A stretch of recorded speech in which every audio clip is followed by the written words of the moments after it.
Assalamu alaikum, grade 10. I'm your English teacher and my name is Faiza Nadeem. I will be teaching you English online so that you can score good marks in your exam. ठीक है? I hope you have had a good time till now, लेकिन the good times are over.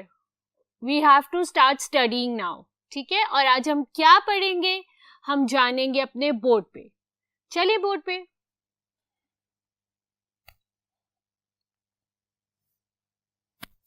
As you can see on the board, today we are going to do Unit 7, page number 79 to 90. And the title of the comprehension, the unit is One by One, One Walks Far. ठीक है, सबसे पहले first thing first. Units या comprehensions आपके subjective paper का part होते हैं. ठीक है, आपके units या comprehensions के बाद में जो grammar exercises होती हैं वो आपके सब्जेक्टिव पेपर में आती हैं. लेकिन सबसे इम्पॉर्टेंट चीज़ क्या होती है? सबसे इम्पॉर्टेंट चीज़ वो ट्रांसलेशन होती है जो हर पैराग्राफ की आपने करनी होती है. ठीक है, इस यूनिट के 4 पैराग्राफ्स हैं और उसकी ट्रांसलेशन आपने चारों की प्रिपेयर करनी है, क्योंकि बोर्ड में कोई भी क्वेश्चन, कोई भी पैराग्राफ, कोई भी ट्रांसलेशन आ जाती है. आपको ट्रांसलेशन जो एग्जाम में आती है, you have to attempt 2 out of 3 and those 2 translations carry 4 marks each. तो टोटल ट्रांसलेशन आपकी आती है 8 मार्क्स की. ठीक है, और अगर आपने अपने तमाम यूनिट्स को थरोली प्रिपेयर किया तो ये 8 मार्क्स आपको कंफर्म मिलते हैं.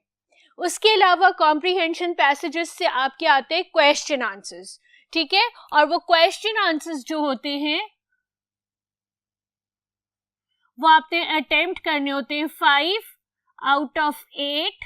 ठीक है, हर क्वेश्चन कैरी 2 मार्क्स करता है और इस तरह टोटल आपके 10 मार्क्स हो जाते हैं. तो जो चीज आपने बहुत थरली प्रिपेयर करनी है हर यूनिट की, वो उसके कॉम्प्रिहेंशन, क्वेश्चन आंसर्स है और ट्रांसलेशन है. यानी 18 नेट मार्क्स आपके इधर से प्रिपेयर हो जाते हैं अगर आपने सही से प्रिपेयर किया हो.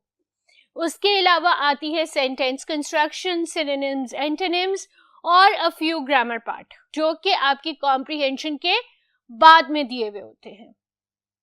ठीक है, ग्रामर पार्ट पे मैं नेक्स्ट लेक्चर में आऊंगी. आज मैं आपको ट्रांसलेशंस और क्वेश्चन आंसर्स कराऊंगी. Since translations are very important, मैंने पूरे चैप्टर की जो डिफिकल्ट वोकैबुलरी है वो और उसकी ट्रांसलेशन बोर्ड पे लिख दी है. आपका काम ये करना है कि आप अपनी बुक लेके आइए, पेंसिल लेके आइए और साइड बाय साइड जो वर्ड और उसकी ट्रांसलेशन मैं बोलती जा रही हूँ उसको नोट डाउन कीजिए. जहां आप मेरे से पीछे रह जाएंगे आप मुझे पॉज करें, कंप्लीट करें और फिर मुझे प्ले करें. ठीक है, तो translation is on the board. What I will do is I will read out the translation for you. अगर आपको समझ नहीं आ रही, I hope the board is very clear and I hope you can see everything written on the board. ठीक है, next I'm going to read the translation out of difficult vocabulary from your comprehension. couple 2, co-curricular, हम निसाबी. 2 तरह की activities होती हैं, co-curricular और extra curricular. Co-curricular वो होती हैं जिसके अंदर आपके डिबेट्स, ड्रामेटिक्स, रीडिंग कॉम्पिटिशन्स और डेक्लेमेशंस, ये सब कुछ शामिल होते हैं. ठीक है, क्विज. एक्स्ट्रा करिकुलर आपकी स्पोर्ट्स एक्टिविटीज होती है. ठीक है, लेकिन उनको भी हम निसाबी कहते हैं, को करिकुलर को भी हम निसाबी कहते हैं. बम्पी, नाहमवार, प्रायोरिटी, फोकियत, गो थ्रू, में से गुजरना, वेल राउंडेड, हर लिहाज से मुकम्मल, सर्कमस्टांस, हालात, डेक्लेमेशन, जज्बाती तकरीर, टीनेज, सने बलूगत, कॉन्टेस्ट, मुकाबला, पार्टिसिपेंट, शरीक होने वाला और कंपटीशन भी मुकाबला. कॉन्टेस्ट और कंपटीशन में फर्क होता है. क्या फर्क होता है? कॉन्टेस्ट में बहुत सारे लोग पार्टिसिपेट कर रहे होते हैं. कंपटीशन में जनरली 2 टीम्स होती हैं, या 2 पार्टिसिपेंट्स होते हैं या 2 टीम्स होती हैं.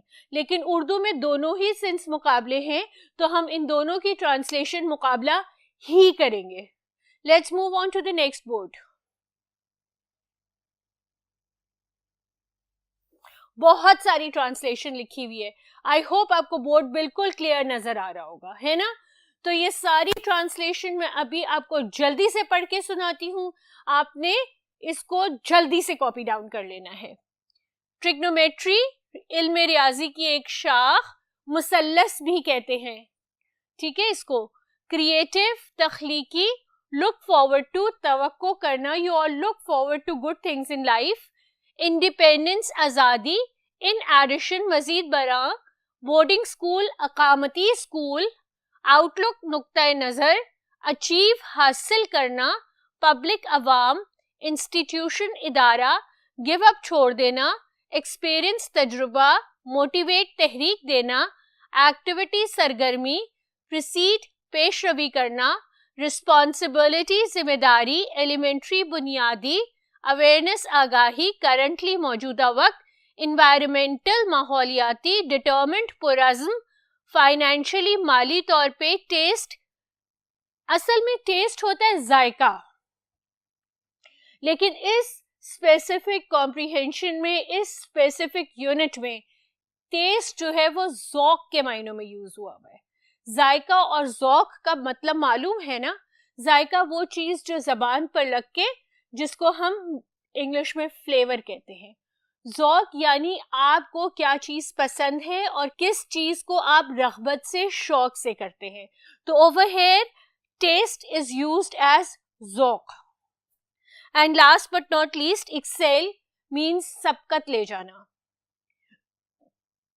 पूरे पैराग्राफ्स की, पूरे चारों पैराग्राफ्स की मैंने आपको ट्रांसलेशन कर दी है. अब जो बेसिक डिफरेंस आपने देखा होगा, वो बेसिक डिफरेंस ये है कि क्लास 9 में आपके पैराग्राफ्स छोटे होते थे, क्लास 10 में आपके पैराग्राफ्स बड़े हो गए हैं, क्योंकि आप भी बड़े हो गए हैं. ठीक है. आपने ये सारी ट्रांसलेशन जो है ये अपनी बुक पे लिख लेनी है, ताकि आपको पैराग्राफ्स की ट्रांसलेशन आसान लगे. Before I move on to my question answers, let me give you a brief description towards what this comprehension passage is all about. इसको बार बार मैं comprehension इसलिए कह रही हूँ कि एक टेक्स्ट है और टेक्स्ट के बाद question answers है. ठीक है. Towards what this unit 7 is all about. ठीक है. Unit 7, little by little one walks far, is actually an autobiography. ठीक है. ये actually autobiography है.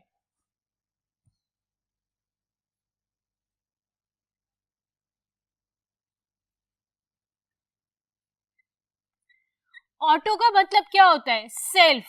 ठीक है. बायोग्राफी का मतलब क्या होता है? Life history. ठीक है. अगर किसी ने किसी की बायोग्राफी लिखी है तो उसने उसकी जिंदगी के बारे में लिखा है, उसने उसकी जिंदगी के बारे में बताया है. ठीक है. अगर किसी ने अपनी ऑटोबायोग्राफी लिखी है, अपनी जिंदगी के बारे में लिखा है, तो उसने अपनी ऑटोबायोग्राफी लिखी है.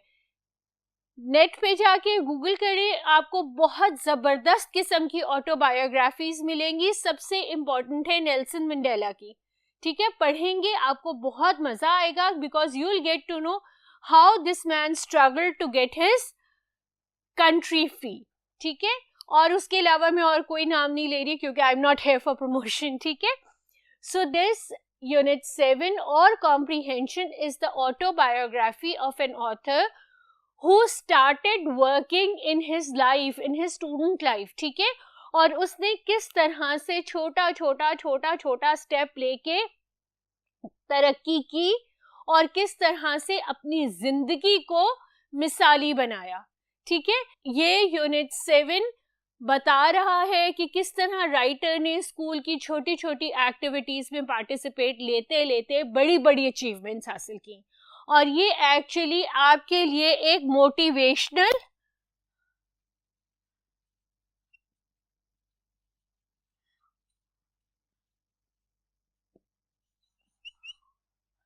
ये आपके लिए एक्चुअली एक मोटिवेशनल पैराग्राफ है, ठीक है। इस पैराग्राफ के जरिए आप मोटिवेट होते हैं और आपको खुद का दिल करता है कि आप एक्टिविटीज में पार्टिसिपेट करें और वैसे ही एक्सेल करें जैसे कि इस राइटर ने एक्सेल किया है।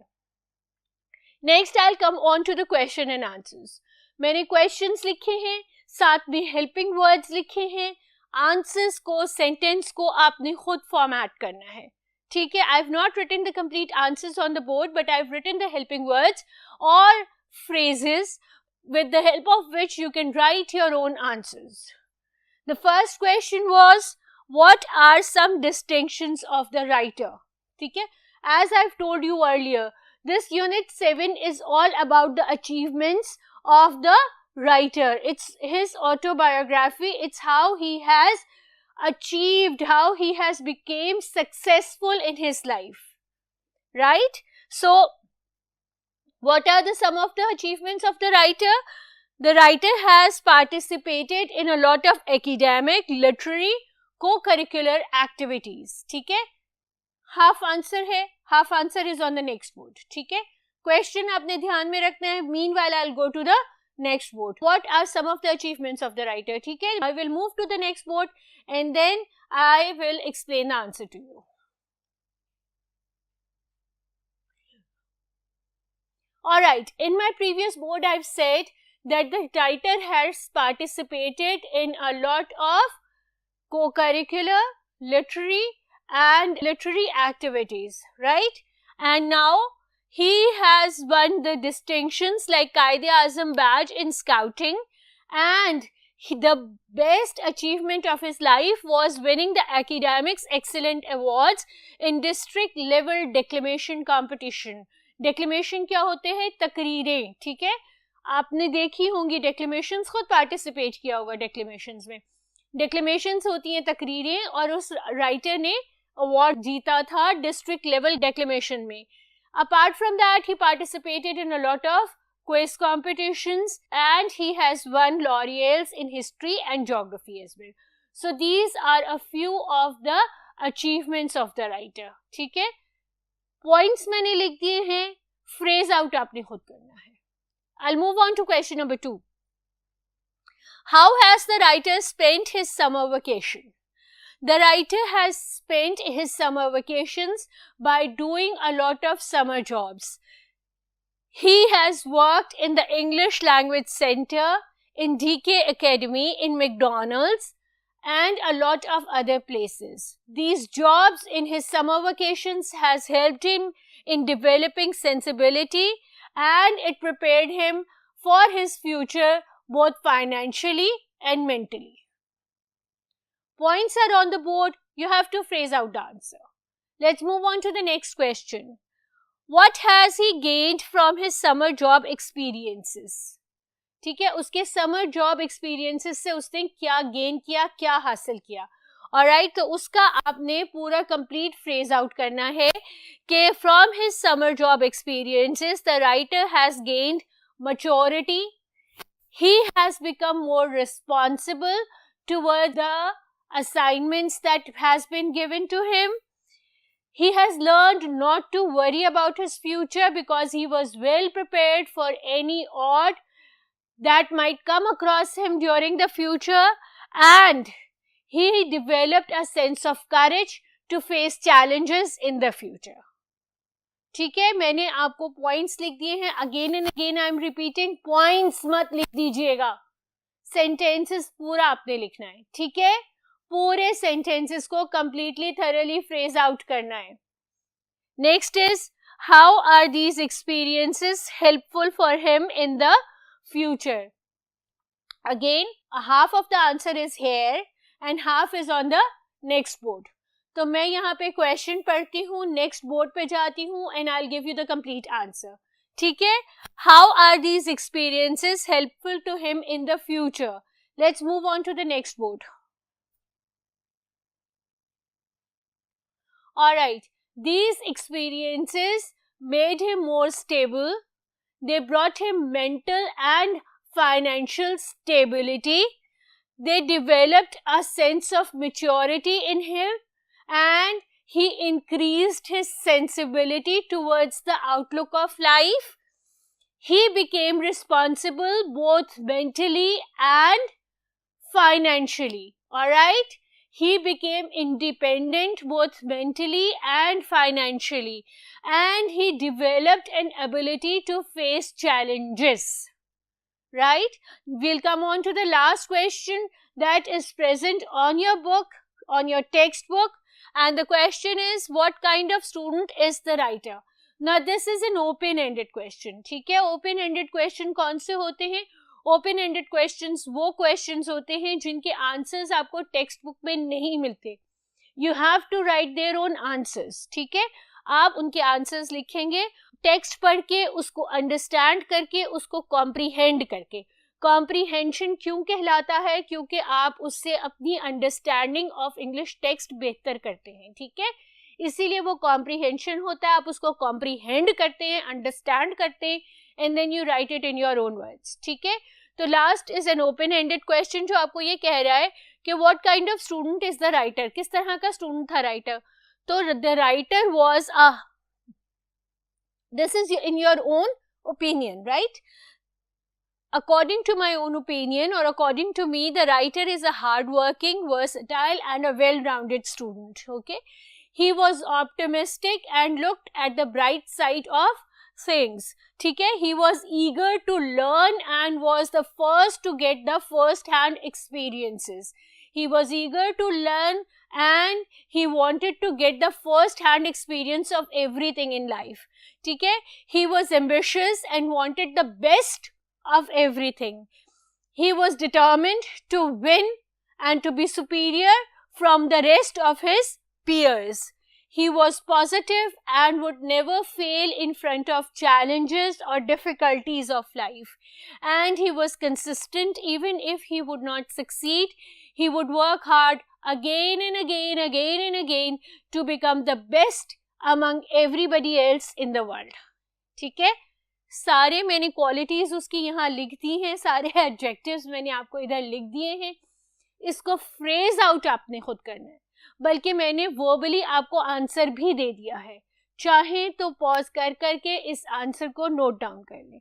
चाहे आपको ये कंप्लीट कॉन्फिडेंस है कि you have a good command on English, तो फिर खुद फ्रेज आउट कर लें.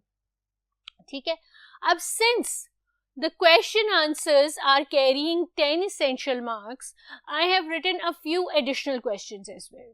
ठीक है? ये questions आपकी बुक में नहीं हैं, लेकिन ये past papers में आते रहे हैं, इसलिए मैंने इनको बोर्ड पे लिखा है. ये additional questions हैं, so that you are well prepared for your board exam.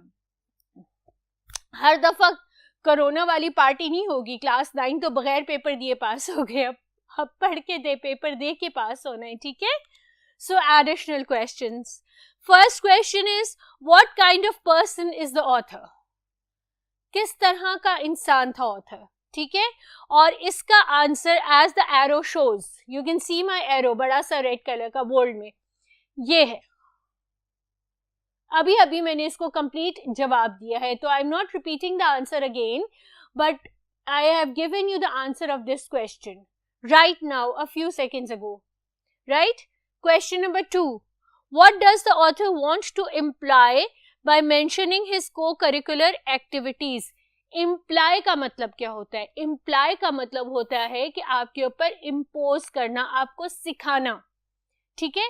तो राइटर ने इस पूरी ऑटोबायोग्राफी में अपनी सारी पार्टिसिपेशन डिस्क्राइब की है. उस पार्टिसिपेशन को डिस्क्राइब करने का क्या मकसद है? Why did he imply? Question को पहले समझते हैं ठीक से, फिर उसका आंसर देते हैं. तो over here the question is कि why did he imply, why did he discuss all the co-curricular activities? इसका आंसर ये है कि he has discussed or he wanted to employ us. He has discussed or he wanted to develop a sense of confidence among his readers. He wanted his readers to be confident. He wanted to create competitive skills. ठीक है? He wanted us to learn that we are in competition with the rest of the human beings, and if we want to survive and excel, then we must have this sense of competition to become the best among the others. ठीक है, उसके अलावा he wants us to build experiences, he wants us to be determined, he wants us to be optimistic and face challenges manfully. ठीक है, मर्दाना वार मुकाबला करें आप challenges of life का. And he wants us to build a sense of cooperation. Not only we should be competitive, but we must have a sense of cooperation, to cooperate with others and learn to do group works. ठीक है, learn to do projects together. ठीक है, हमेशा one man show नहीं होना चाहिए था, group activities भी होनी चाहिए. ठीक है. Third question, how have these job experiences made the author more mature. Again मैंने इसका आंसर आपको इस वाले क्वेश्चन में दिया है, क्वेश्चन नंबर 3 में. ठीक है, what has he gained from his summer job experiences. ठीक है, इसी क्वेश्चन को, इसी आंसर को थोड़ा सा फ्रेज आउट करें, फ्रेज आउट करके इस क्वेश्चन के आंसर में लिख दें. ठीक है, वही बात again and again. He learn to be more confident, he learn to face challenges, he became mature, he became financially and mentally independent. तो सारे आंसर्स मोर और लेस इस क्वेश्चन के वही हैं जो हमने क्वेश्चन नंबर 3 में टेक्स्ट बुक में किए थे. अब इससे हमने क्या सीखा? इससे हमने ये सीखा कि अगर क्वेश्चन थोड़ा ट्विस्ट करके आ जाता है, अगर क्वेश्चन के जो वर्ड्स हैं वो रीफ्रेज होके आ जाते हैं, दोबारा फ्रेज आउट होके आ जाते हैं, तो we must comprehend the question first before writing the answer. अब ये वाला क्वेश्चन मोर और लेस वही है जो आपने बुक के बाद में किया था, लेकिन ये रीफ्रेज हो गया है. तो इसलिए अगर आपके क्वेश्चंस रीफ्रेज होके आते हैं तो आपने घबराना नहीं है. क्वेश्चन को प्रॉपर्ली पढ़ें और उसके आंसर्स आपको याद हैं वो लिख दें. ठीक है. Last but not least, question number 4, what has motivated the author to participate actively? More or less वही मोटिवेशन क्या थी? उसकी मोटिवेशन थी वो लर्निंग स्किल्स, वो लर्निंग एक्सपीरियंसेस जो उसको मिल रहे थे. ठीक है, उसकी मोटिवेशन ये थी कि he wanted to be the best, he wanted to excel, he wanted to be on the top. So that was his motivation. He wanted to gain courage. He wanted to be confident. ठीक है? So that was all his motivation to participate in all these activities. Wind up करते हैं lesson को. क्या किया हमने unit 7 किया. हमने यूनिट 7 की सारी वोकैबुलरी डिस्कस की. आपको मैंने ये बताया कि आपको ट्रांसलेशन बहुत इंपॉर्टेंट है. 4 पैराग्राफ्स हैं, किसी भी पैराग्राफ की कहीं से भी ट्रांसलेशन आ जाएगी. Translation are carrying 4 marks, 4 essential marks. तो आपने तमाम वोकैबुलरी की ट्रांसलेशन कॉपी डाउन करनी है. मैंने आपके साथ क्वेश्चन आंसर्स किए. बोर्ड के एग्जाम में आपका सेकेंड क्वेश्चन होता है क्वेश्चन आंसर्स का, उसमें से आपको 5 out of 8 अटेम्प्ट करने होते हैं. For safer side I gave you 4 additional question apart from the questions that are mentioned after the text after unit 7. ठीक है, ये सब काम आपने अपनी बुक में, अपनी नोटबुक में अभी के अभी करना है. ठीक है, before you move on to do something else. ठीक है, अभी के अभी ये काम कीजिए जब तक मैं आपको अल्लाह हाफिज कहती हूँ. और इंशाल्लाह by the time I will come back again आपने सब काम किया हुआ होगा. अल्लाह हाफिज.